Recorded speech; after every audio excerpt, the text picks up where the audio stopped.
اللہ تعالیٰ نے قرآن مجید میں فرمایا ہے کہ انا اعطیناک الکوثر، اے محبوب علیہ السلام ہم نے آپ کو خیر کثیر عطا فرما دی۔ فصلی لربک وانحر، پس آپ اپنے رب کے لیے نماز پڑھیں اور قربانی کریں۔ ان شانئک ھو الابتر، بے شک آپ کا دشمن ہی بے نام و نشان ہے۔ اللہ تعالیٰ نے نبی پاک صلی اللہ تعالیٰ علیہ وسلم کو حضرت سیدہ خدیجۃ الکبریٰ رضی اللہ تعالیٰ عنہا کے بطن اطہر سے 6 اولادیں عطا فرمائیں۔ پیارے حبیب صلی اللہ تعالیٰ علیہ وسلم کی 4 بیٹیاں تھیں حضرت خدیجہ سے، اور 2 بیٹے تھے۔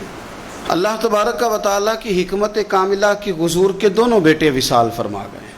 آپ کے جب دوسرے صاحبزادے کا وصال ہوا تو قریش مکہ کفار انہوں نے نبی پاک صلی اللہ تعالیٰ علیہ وسلم کے ساتھ معاذ اللہ اپنے بغض اور عداوت کا بڑا کھل کے اظہار کیا۔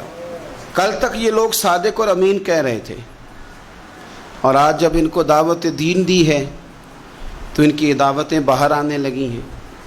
ان کی چونکہ عداوت تھی، بغض تھا، تو حضور کے دوسرے صاحبزادے جب وصال فرما گئے تو کہنے لگے کہ معاذ اللہ اب تو یہ ابتر ہو گئے، بیٹا ہی کوئی نہیں۔ جب تک یہ ظاہری طور پر موجود ہیں بات بنے گی، اور جب یہ چلے جائیں گے تو کون ہوگا ان کا مشن چلانے والا، کون ہوگا ان کا ذکر کرنے والا۔ بس معاذ اللہ خوشیاں منانے لگے، بگلے بجانے لگے۔ یہ کفار مکہ کا طریقہ ہے، قریش مکہ کا، مشرکین کا طریقہ ہے۔ مسلمان کا یہ طریقہ نہیں کہ وہ اپنے مخالف کو مصیبت میں دیکھ کے تو خوشی کا اظہار کرے، یہ مسلمان کا طریقہ نہیں۔ جس شخص کے ساتھ ہمارا کسی وجہ سے اختلاف رائے ہو جاتا ہے، وہ معاذ اللہ کسی مشکل میں گرفتار ہو جائے تو ہم بڑا اظہار مسرت کرتے، دیکھا نا اب جو ہو، میں تو پہلے ہی کہہ رہا تھا۔ ہمیں تو ہمارے بزرگوں نے فرمایا ہے کہ دشمن مرے تے خوشی نہ کریے، کیوں؟ سجنا بھی تے مر جانا ہے، اوڑکتے دن آیا محمد، اور کڑی نو ڈوب جانا ہے۔ اپنا رویہ کبھی بھی اتنا سخت نہ کریں، لہجے میں اتنی تلخی نہ لائیں کہ سامنے والے پہ مصیبت آ رہی ہے، اور نبی پاک صلی اللہ علیہ وسلم نے فرمایا اگر تم کسی کی مصیبت کو دیکھ کے خوشی کا اظہار کرو گے نا، اسے اللہ نجات دے دے گا، تمہیں مصیبت میں مبتلا کر دے گا۔ کبھی بھی اظہار نہ کریں، کبھی بھی کسی بھی موقع پر کسی کو مشکل میں دیکھ کر اس طرح کا رویہ اختیار نہ کریں۔ بہت سارے لوگ بگلے بجاتے ہیں، خوشی کا اظہار کرتے ہیں، دیکھا نا فلانا الجھ گیا۔ یہ تو طریقہ مشرکین مکہ کا ہے، کفار کا طریقہ ہے یہ۔ حضور صلی اللہ علیہ وسلم کے صاحبزادے کا وصال ہو گیا تو کہنے لگے دیکھا نا، ہم نہ کہتے تھے اب کون ذکر کرے گا، اب کون نام لے گا۔ جب انہوں نے یہ لفظ کہے تو میرے اللہ نے قرآن مجید نازل فرمایا، اتنی حسین انداز میں، اتنی سونی صورت، فرمایا انا اعطیناک الکوثر، محبوب ہم نے آپ کو خیر کثیر عطا فرما دی ہے۔ یہ کوثر سے کیا مراد ہے؟ ایک تو کوثر سے مراد ہے وہ جام کوثر، وہ جنت کی نہر جس کی تیاری کستوری سے کی گئی، سونے جواہرات سے جس کو سجایا سنوارا گیا، جس کے پاس پیالے اس طرح پڑے ہوں گے، اتنے پیالے ہوں گے جس طرح آسمان پہ تارے چمکتے ہیں، اور پیاسی امت جائے گی تو حضور جام بھر بھر کے انہیں پلائیں گے۔ ایک تو کوثر سے مراد وہ حوض کوثر، جام کوثر، اور ایک کوثر سے مراد دین اسلام۔ مفسرین فرماتے ہیں کوثر سے مراد قرآن پاک، کوثر سے مراد اس امت کو دیے گئے وہ احکام کہ جو کرنے میں آسان ہے اور اجر ان کا زیادہ ہے۔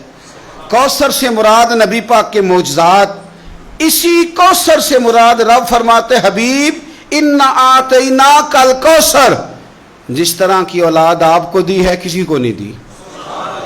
آپ کی بیٹیاں، آپ کے نواسے، آپ کے شہزادے، انا اعطیناک الکوثر۔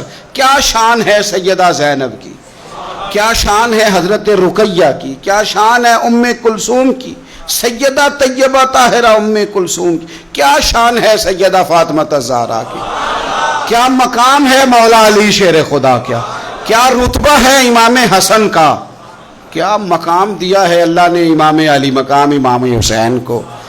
ایک کوثر سے مراد حضور کی اولاد. مفسرین فرماتے ہیں کوثر سے مراد رب فرماتا ہے محبوب جس طرح کے صحابہ آپ کو دیے ہیں نا، دنیا ڈھونڈے گی بھی تو صدیق اکبر جیسا نہیں ملے گا.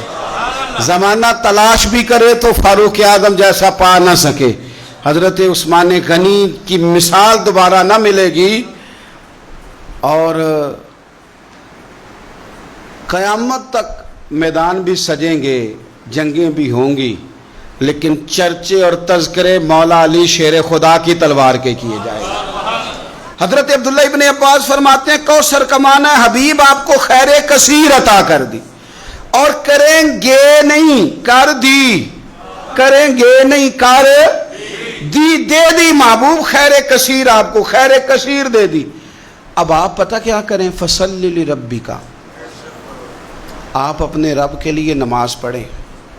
اس کا شکرانہ یہ ہے کہ آپ نماز پڑھیں، ونحر اور قربانی کریں. اللہ نے خیر کثیر دے دی، اب شکرانے میں نماز پڑھیں اور قربانی کریں. ان شانیک هو الابتر، آپ کا دشمن جڑ کٹا ہے.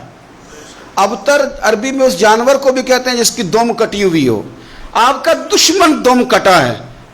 ابو جہل کی اولاد مری تو نہیں تھی ساری، بلکہ ابو جہل کی اولاد میں تو حضرت اکرمہ رضی اللہ تعالیٰ عنہ اس کے بیٹے تھے، انہوں نے تو کلمہ پڑھ لیا تھا، حضور کے غلام ہو گئے تھے، پر کبھی کسی نے کہا ہے میں ابو جہل کی اولاد ہوں. یزید کی کوئی ساری اولاد مر تو نہیں گئی تھی، کبھی کسی نے کہا ہے میں اس کی اولاد میں سے ہوں. دشمنوں کی جڑ کٹتی ہے، دشمنوں کی. انہوں نے تو کہا تھا کہ ان کی اولاد کوئی نہیں، ان کا ذکر کیسے ہوگا. دنیا کے کسی کونے میں بھی چلے جاؤ، ہر جگہ تمہیں سید ملیں گے، سادات ملیں گے. اور جہاں تک ذکر کی بات ہے وَرَفَعْنَا لَكَ ذِكْرَكَ، اللہ فرماتے ہیں حبیب ہم نے آپ کی خاطر آپ کے ذکر کو بلندیاں عطا فرما دی. ہر گھر گلی، ہر نگر، ہر کونے رسول پاک کا تذکرہ ہو رہا ہے. کرنا کیا ہے، فصلی لربک وانحر، آپ نماز پڑھیں اور قربانی کریں. قرآن پاک کی آیت بتاتی ہے کہ فصلی لربک وانحر، پہلے نماز ہے پھر قربانی ہے. یعنی عید والے دن پہلے نماز پڑھیں گے پھر قربانی کریں گے. عید سے پہلے قربانی کیوں نہیں کہ اللہ نے پہلے ذکر ہی نماز کا کیا ہے، قربانی کا ذکر ہی بعد میں، پہلے نماز پھر قربانی. قربانی شکرانے میں کریں. میرے عزیز، اللہ کے حبیب صلی اللہ علیہ وسلم نے نا اسی لیے بڑے ذوق کے ساتھ قربانی کا درس دیا تھا. وجہ اس کی پتہ کیا ہے، اسلام کہتا ہے کہ امیر بندے اکیلے اکیلے خوشی نہ مناؤ، بلکہ غریبوں کو شامل کرو خوشیوں میں. چھوٹی عید کا موقع آیا تو فطرانہ رکھ دیا ساتھ، کرو نا خوشی تو کھلاؤ غریبوں کو بھی، دو ان کو بھی. ہمارے ہاں تو فطرانہ نہیں، زکوٰۃ بھی اکثر لوگ رمضان میں ہی دیتے ہیں، اس کو بھی ساتھ شامل کر لیا گیا. آپ کے ہاں گھر میں بیٹا پیدا ہوا تو کہا عقیقہ کر لو، رشتہ داروں کو کھلاؤ، دوستوں کو کھلاؤ، غریبوں کو کھلاؤ. اگر آپ نے نکاح کیا تو کہا ولیمہ ضرور کرنا، خوشیوں میں دوسروں کو شریک کرو. حضور صلی اللہ تعالیٰ علیہ وسلم نے فرمایا ولیمہ ضرور کرنا، چاہے بکری کا بچہ ہی ذبح کر لو، ولیمہ ضرور کرو، دوستوں کو لوگوں کو شامل کرو. بڑی عید آ گئی تو فرمایا عید بھی پڑھو اور قربانی بھی کرو، لوگوں کو اپنی خوشیوں میں شامل کرو، رشتہ داروں کو بھی دو، دوستوں کو بھی دو، اپنوں کو بھی دو، اور غرباء کو بھی شامل کرو. ہم نے پتہ کیا کیا ہے، آہستہ آہستہ کر کے جیسے جیسے دولت زیادہ آئی لوگوں کے پاس، ان کے خرچے بڑھ گئے، ہمارے اخراجات زیادہ ہو گئے، پھر ہم بند ہو کے رہ گئے اپنے آپ میں. غریب بھی اپنی غریبی میں بند ہے، اسے بھی اگر کوئی چیز میسر آتی ہے تو وہ اکیلا قبضہ کرنا چاہتا ہے، معذرت کے ساتھ، ناراض نہیں ہونا، وہ بھی اپنی جگہ بند ہے، بانٹ کے نہیں دیتا.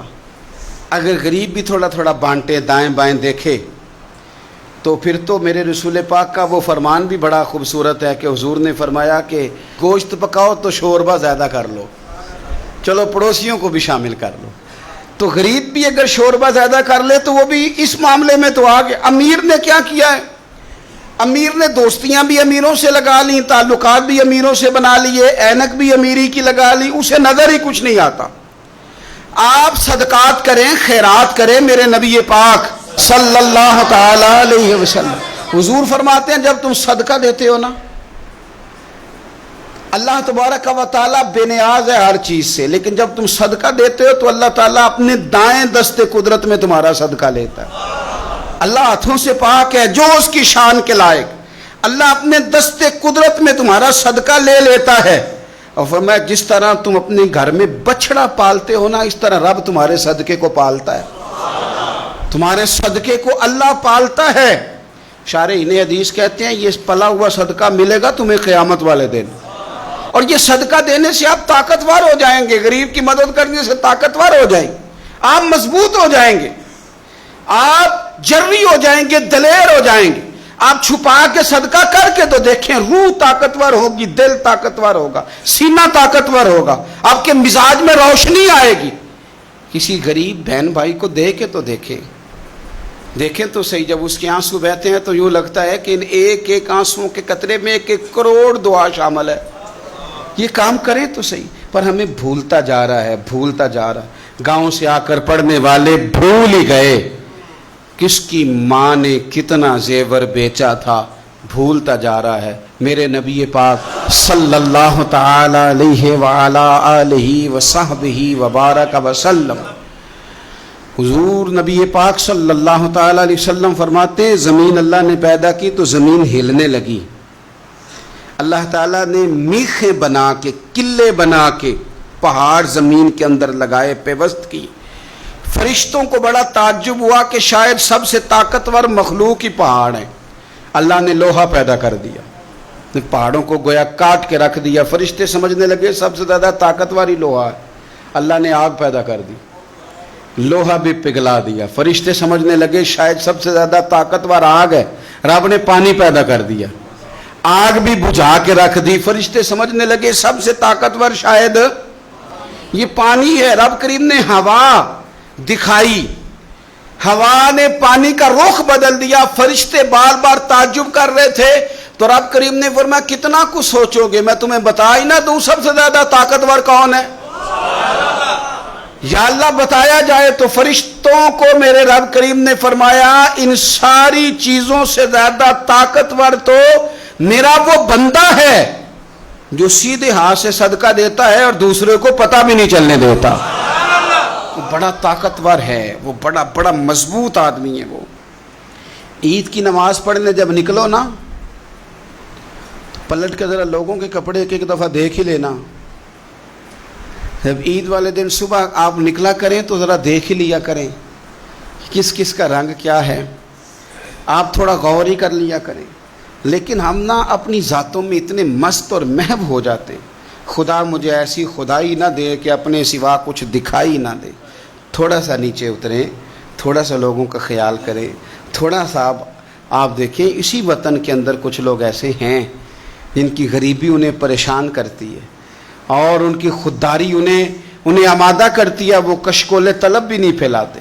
آپ خود سے تلاش کریں، آپ خود سے ڈھونڈیں، آپ مدد کا ذہن بنائیں، آپ دینے کا ارادہ کریں۔ دیکھیں میرا رب بڑا ہی کریم ہے۔ اور میرے نبی پاک علیہ الصلوۃ والسلام نے فرمایا یہ جو سخاوت ہے نا، اس کی جڑیں جنت میں ہیں۔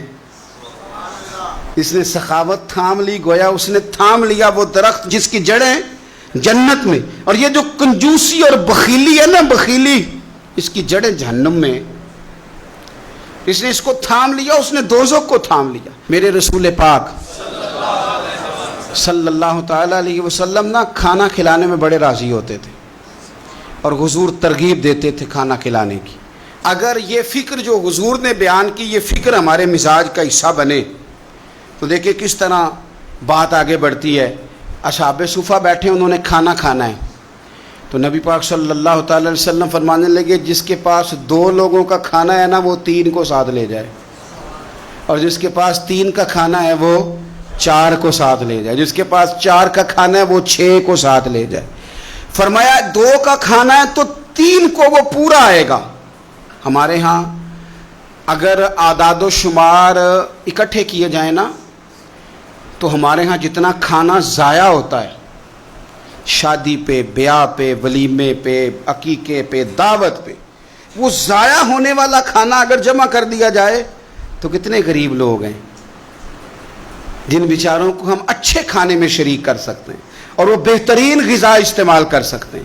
کیوں کہ فرمایا 2 کا 3 کھا لو, 3 کا 4 کھا لو, 4 کا 6 لوگ کھا سکتے ہیں. اس سوچ کو جو سوچ رسول پاک نے عطا فرمائی, تو آپ دیکھ سکتے ہیں کتنے سارے لوگوں کو کھانا میسر آتا ہے. ہم نے اب کیا کیا ہے, ہم نے دعوتیں بنائی ہیں تو امیروں کی, تحفے دینے ہیں تو دعوتیں بھی امیروں کی ہیں, اور ہمارا اٹھنا بیٹھنا بھی. تو ہر چیز میں ہم نے لیول بدل لیا ہے. میں بار بار گزارش کرتا ہوں کہ واپس لوٹیں, آپ ان جگہوں پہ آئیں جو جگہ ہماری اصل ہے, جو ہمارا بنیادی کام ہے. میرے نبی پاک صلی اللہ علیہ وسلم نے فرمایا وہ دعوت ملعون ہے, لعنتی ہے, جس میں امیروں کو بلایا جائے اور غریبوں کو نہ بلایا جائے. آپ نے جھڑکی کوئی نہیں دینی.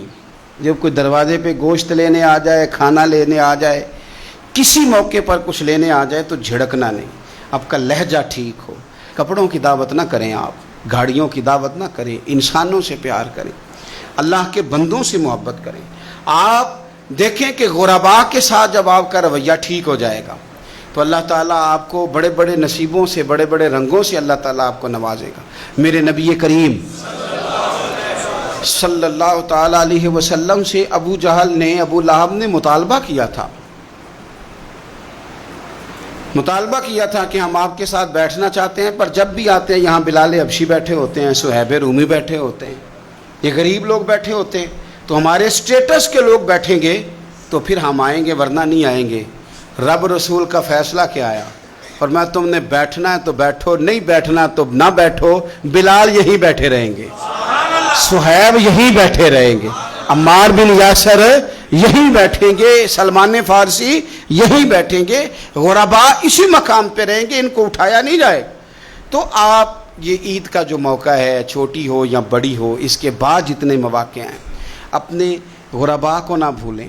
اور آپ کو پتہ ہے رشتہ دار سے صلہ رحمی کریں تو ڈبل ثواب ملتا ہے. اگر رشتہ دار غریب ہو تو ایک غریب کو دینے کا, ایک رشتہ نبھانے کا ڈبل اجر ملتا ہے. ہمارے اپنوں میں, بہن بھائیوں میں, چونکہ چھوٹی چھوٹی باتوں سے ناراضگی ہو جاتی ہے, اور وہ چھوٹی چھوٹی باتیں پھر اختلاف کا سبب بن جاتی ہیں. ان چھوٹی باتوں سے ہم ایک عقیدے کا, نظریے کا کسی جگہ اختلاف ہو تو بات اور ہے, لیکن چھوٹے چھوٹے ویسے مسائل گھروں میں ہو جاتے ہیں تو ہم ان مسائل کی بنیاد پر اتنے دور ہو جاتے ہیں. اتنا وہ بد عقیدہ ہوا, نہ دین چھوڑ گیا, نہ کوئی اور مسئلہ ہوا, لیکن ہم نے اتنی دوریاں کر لیں کہ بہت سارے لوگ ہمارے دسترخوان سے کھا رہے ہیں, بہت سارے لوگ ہیں جو ہماری جیب سے پل رہے ہیں, پر ہمارے اپنے ہم سے دور ہو گئے, ان کو ہم قریب نہیں کرتے. تو بھائی جس سے بھی آپ کا لین دین بڑھے گا, کہیں نہ کہیں تو کمزوری ہو ہی جائے گی. اپنوں کو اپنوں سے دور نہ کریں, انہیں دیں, انہیں نوازیں, ان کا خیال کریں. میرے نبی پاک صلی اللہ تعالیٰ علیہ وسلم نے فرمایا جو چاہتا ہے رزق بھی زیادہ ہو, عمر بھی لمبی ہو, وہ اپنے رشتہ داروں سے اچھا سلوک کرے. عید کے موقع پہ جن لوگوں کی ہمیں بڑی ضرورت ہوتی ہے نا, ان میں ایک اہم کردار کسائی کا ہے. صرف کسائی کو نہیں جلدی ہوتی, ہمیں بھی جلدی ہوتی ہے کہ تو آ بھی جلدی اور اس کو بنا بھی جلدی. تو وہ کیا کر رہا ہوتا ہے, وہ ہمارا گوشت بھی بنا رہا ہوتا ہے اور ساتھ ساتھ فون بھی سن رہا ہوتا ہے, کہہ رہا ہوتا ہے 20 منٹ میں آیا, 40 منٹ میں آیا. ایک تو جھوٹ پہ جھوٹ معاذ اللہ تعالیٰ, اور دوسرا اس جلدی میں نقصان کیا ہے, اس جلدی میں نقصان جانور کا ہے. جلدی سے اس کی کھال اتار دیں گے. بہت ساری جگہوں پہ جانور ٹھنڈا ہی نہیں ہوتا ہے پوری طرح, اور فٹافٹ کرتے ہیں لوگ. یہ صرف کسائی کا مسئلہ نہیں ہے, ہمارا بھی مسئلہ ہے, ہمیں بھی جلدی ہے. میرے نبی پاک علیہ السلام فرماتے ہیں تمہارا رب تمہیں ہر معاملے میں احسان کرنے کا حکم دیتا ہے. فرمایا جانور کو اچھے طریقے سے ذبح کرو, اسے آرام پہنچاؤ, اس کو سلیقے کے ساتھ. ایک شخص نے بکری کے اوپر اپنا پیر رکھا ہوا تھا اور ساتھ ہی چھری تیز کر رہا ہے, تو نبی پاک صلی اللہ تعالی علیہ وسلم نے فرمایا تم اسے 2 موتیں دینا چاہتے ہو, 2 دفعہ مارنا چاہتے ہو اس بکری کو, یعنی تم پہلے چھری کو تیز نہیں کر سکتے تھے. اچھے طریقے سے اس کو آپ, اور مہربانی فرمائیں اناڑی لوگ یہ کام نہ کریں, وہ جانوروں کو تکلیف دیتے ہیں, جانور اذیت میں آ جاتے ہیں.